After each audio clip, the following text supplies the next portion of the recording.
Ito parang piece of cake sa inyo.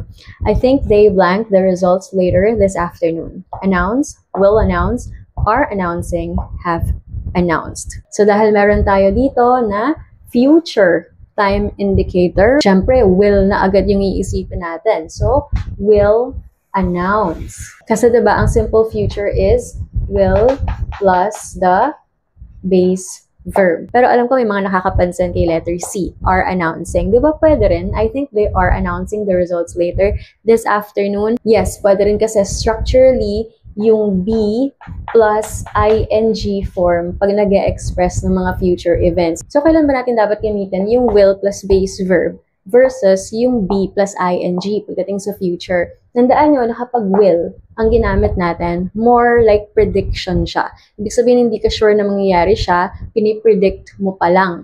O kaya, it's a quick decision. Sa konteksto kasi ng sentence na to, sabi mo, I think. So, hindi ka sure. Pinipredict mo lang. Kaya, will announce yung mas accurate na gamitin. Yun namang be plus ing, ito ay mas planado. Ibig sabihin, may mga future events or actions ka na talagang nakaplano siya. Scheduled siya. Malinaw yun sa'yo. So, halimbawa, yung we are having a meeting tomorrow, nakaschedule na talaga yung meeting na yun, sure ka na may meeting kayo tomorrow at mangyayari siya.